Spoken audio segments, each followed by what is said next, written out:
টানা ২৮ বছর পর গেলবার কোপা আমেরিকার শিরোপা জেতার মধ্য দিয়ে যেন আর্জেন্টিনা আর পিছে ফিরে তাকাতে হয়নি। একের পর এক টুর্নামেন্ট, যার প্রতিটিতেই জয়। ফিনালিসিমা তো আছেই, সাথে টানা ৩৬ বছর পর বিশ্বকাপটাও উঠেছে সেই মেসি বাহিনীর হাতেই। বছর ঘুরে আবারও এক কোপা আমেরিকার আসর, যেখানে শক্ত অবস্থান থেকেই সেমিফাইনালে উঠেছিল আর্জেন্টিনা। টানা দ্বিতীয়বার কোপার ফাইনালে যেতে বাধা ছিল একমাত্র কানাডা।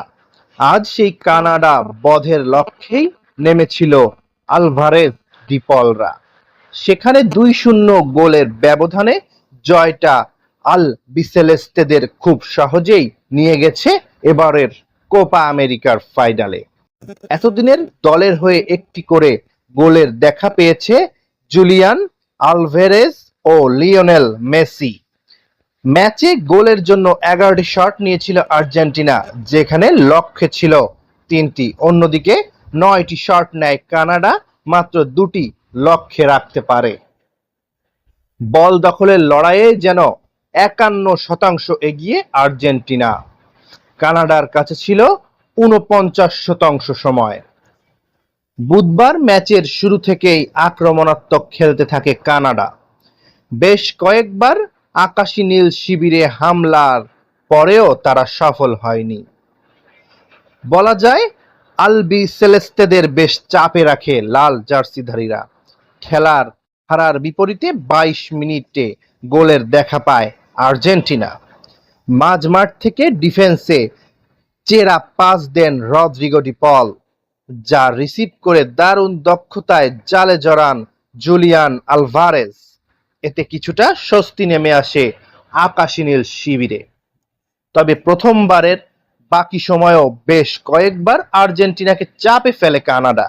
বিপরীতে লিওনেল মেসিও কয়েকবার গোলের জন্য শট নেন, কিন্তু শেষ পর্যন্ত কোনো দলই আর গোলের দেখা পায়নি।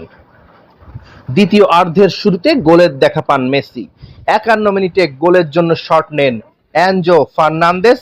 দারুণ বুদ্ধিমত্তায় সেখানে আলতো ছোঁয়ায় গোলরক্ষককে বোকা বানান মেসি। কোপার চলতি আসরে এটাই তার প্রথম গোল। এ নিয়ে কোপা আমেরিকার ৬টি আসরে গোল করার রেকর্ড গড়েছেন মেসি। এর আগে ২০০৭, ১৫, ১৬, ১৯ ও ২১ আসরে গোল করেছিলেন সর্বকালের সেরা এই ফুটবলার।